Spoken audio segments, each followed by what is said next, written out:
here with my coach, Coach McPeek. Coach, man, how's it feel, Coach? It's good. It was finally good for our team to be able to win a state championship. Obviously a lot of heartache in that game, a lot of hard work since 2017. And we got to play in a couple of them, and it was good that our senior class, they were kind of on a mission last year after we lost to South Warren, and they took care of a lot of things. Our coaching staff didn't really have to do a whole lot off the field. All of our kids, our seniors, did stuff, with the team that wasn't even coach-led, and it was very much player-led team. And as coaches, we just focused on what we could do each week to beat an opponent and didn't have to worry about a lot of the other things that a lot of coaches have to do. And honestly, I've had to do with certain teams because every team's different. But our senior class, they made, that commitment to win a state championship. And we were tied at 7 at half and not honestly playing very well. Mm-hmm. And they just made the decision at halftime. Everything was calm. We went to work and changed a few things. And, we played a great second half against a good Bowling Green team. So it was good to finally see our kids break through in that game and, obviously win a state championship. That's a goal every team has every year. And, that's no different this year for us. And every team's a little bit different. But, at the end of the day, it's a lot of hard work and a lot of sacrifice, and the players did it. So it was a great group, and now we're on to this year. And Coach, follow up on that. Coach Poe, you all did a heck of a job in the second half, shutting that quarterback there for Bowling Green. Mm-hmm. But mine is a two-part question. One, how did you keep the kids prepared and hungry, considering they didn't play a lot of minutes during the year because a lot of blowout games, a lot of the younger kids got to play. Two, how did you keep the kids positive, knowing they wouldn't get the minutes, their stats weren't going to look the best, and, they had to sacrifice, saving for the long haul? Well, I think that goes back to, our core values and how we run our program. A lot of people talk about, our talent, and, you got to have talent to win a state championship. That's the first component. You can coach all day long and have a great system, but if you don't have the players, it doesn't matter. But at the end of the day, talent doesn't win everything. And, our players, not one time did they get upset about coming out of halftime. And, a lot of our guys didn't talk a lot about stats. That was kind of more media and outside noise and things like that honestly we can't control. And I think if you were to ask coaches that play us and, do all state voting and, do all those accolades, they would say a lot of our players are do that because all you got to do is ask the college coaches that recruit our program. They know what those guys can do. Obviously this year is going to be very different with our schedule. I'm sure we'll talk about that in a little bit. But, it wasn't a big issue. I think it goes back to, our kids are just on to the next and, the next game and, just holding ourselves accountable and showing great character and discipline and, just being honest with ourselves and the players. And that goes back to our core values that we have in our program and trying to get our players to live them. All right, Coach. Now, a lot has changed since that night at Kroger Field. So now we've been bumped up to 6A in the district with crosstown rival Bryan Station. That's going to be something interesting. And a national schedule, Coach. Mm-hmm. Just tell us, what have you done to get ready for this season? We haven't really changed a whole lot. We obviously have to have a little bit more in on our offense, defense, and special teams than maybe in years past. And that's just because of the nature of the opponents that we're going to have to play. We're scrimmaging Louisville St. X, which is probably number 1 in 6A preseason. And then we open up with Akron-Hoban, which is a top 40 program in the country, in the state of Ohio. And that's going to be a really neat experience for our players to be part of that 2-day event. Mm-hmm. When you look at, Dinwiddie and Cleveland St. Edwards and Hoban and, Center Grove at Indianapolis and Valdosta, Georgia and Massillon, Ohio, like, for me, I'm a longtime high school coach that knows a lot about the game, obviously. And those are historical programs. Those are some of the winningest high school programs in the country. And Massillon, Ohio is the birthplace in a lot of ways of high school football. So when they approached me about this event, I knew we were losing 28 really good seniors, and our depth was going to be a little bit younger. But, at the end of the day, I want our kids to have this experience. Good, bad, ugly. I know we'll go up there and have a great game plan and compete. They're really, really good for a reason. They're playing in this bowl game for a reason because they have great players and they're very well coached. They're the most physical team I've seen on film and since I've been at Douglas. So it'll be the best opponent we've ever played since we've been here at Douglas by far. It'll be good, and we'll learn from that. And then we come back late Saturday night, and we got Louisville Trinity at Trinity in 5 days rest. So our first 2 games are going to be intense, very, very tough. But it is what it is. We'll play the schedule that I set up and see where we're at. But it's definitely going to be the most challenging ever in the history of our program. Well, Coach, it is tough. Yes, sir. You talk about losing a lot of players, but you also keep a few great players. Coach, you got Cole Carpenter back, your quarterback, who had a good year last year, new year in your system. Talk about him and who else you're going to lean on the offensive side of the ball. Well, Cole is, and I tell people this all the time, he's a super smart kid. He works really hard at it. He watches a lot of film. He's an epitome of what a college quarterback needs to be at the high school level because of what he studies and puts the time in and the work. He's a true competitor. And to me, that's what I love about him. He doesn't complain. He may have 2 or 3 bad balls. He goes back and fixes it in the game or in practice. He doesn't let a lot of those things affect him. And he has a toughness about him that I thought really helped our team last year that kind of went unnoticed. Not a lot of people talked about him with, because he is a fairly quiet kid in a lot of ways. He's very even keel, which a lot of good quarterbacks have to be. But he's very competitive. And that's a lot of people probably don't realize that about him, but he's an ultimate competitor. He's played in over 40, high school games coming into this year. So, he has a lot of experience, and he's gotten bigger. He's over 200 pounds now. He's probably 185 in the state finals last year. He's done really well. We're excited about him. Our receiving core is very, very good, assuming we don't have any injuries. We have Avion Chenault, which has a bunch of D1 offers with honestly very limited high school film, just because of the athlete that he is, and he catches the ball really well. We just had 3 really good senior receivers last year that had a lot of experience, so it was hard for those sophomores to kind of break the fold. But you got him, and Darion Tallard is a great athlete. He's going to run in the 4.4 range. And then, our kicker, Cooper Renvey, is probably going to play some receiver for us because he's a great athlete. I'm going to take the reins off of him a little bit simply because, he runs really well. He's a good athlete. Obviously, he's one of our better soccer players.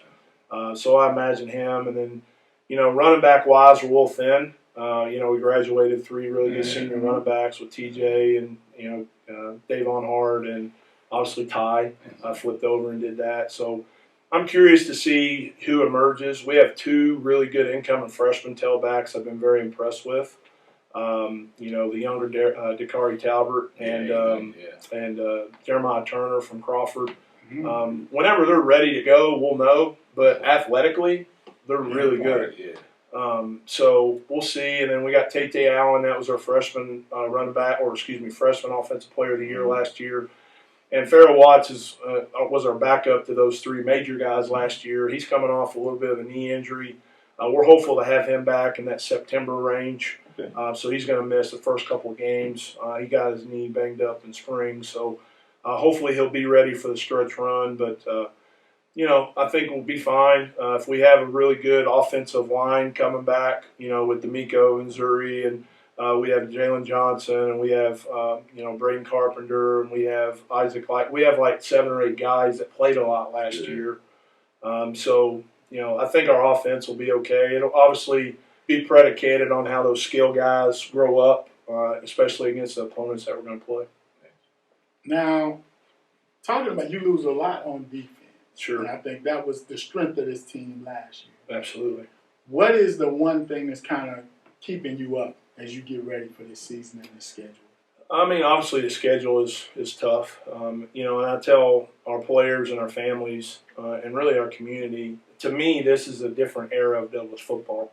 You know, I'm trying to take it to a national stage. Now, with that is going to, you know, obviously come a lot higher expectation with as far as who you're playing. You know, we have one expectation, state champions, because we've done it now. So that's the only expectation we have. So, you know, and I mean this humbly, but we've been 15-0.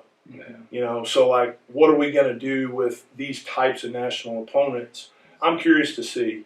You know, and I want to try it. I wanted to try it. You know, I felt like it was time to do this. We may fall flat on my face. I don't think that'll be the case because our players are used to winning. They're very competitive. But at the end of the day, it's a tough schedule. And we're going to have more adversity than we've ever had. They're not going to be drinking water at halftime with running clock games. And I mean that humbly. It's a different era. Yeah. It's a different time for our program, and people need to understand that I think it's a good thing, you know, for somebody in Central Kentucky to do this. And there's some other really good programs on the rise here in Central Kentucky that are doing a good job and coaches. So I think football is getting better in this area. I think it is, yeah. You know, I think there's been some better coaching going on, some better hires. You know, and hopefully we had a small part in that over the last couple of years. I don't know. That's for you guys to judge. But you know, I think our kids are ready for this, and we'll see what we can do. Obviously, it's going to be a huge challenge and more adversity than we've ever had. Now you talk about, I said, the defense being, you know, changed up. You get a kid like, you know, Josiah Clay, who be back for you. He had a good year. Then you get Darian Neal back, correct, for another year. He had a great year, led your team in tackle. Who else are you leaning on this defense? Yeah, you're talking about Caden Clay that's coming off a knee injury. He's a really good athlete. You know, he's very fast. You know, he's coming off a knee. He wasn't able to play last year. But, tough kid. Yeah, he should have a great year. He's doing really well so far. You know, I'm curious to see when we get him pads, and obviously you never know coming off a knee injury, but he's doing everything we're asking him to do. You know, we have a really experienced corner group. But we lost both safeties. I mean, Isaiah Kenny and Todd Bryant are college safeties for a reason.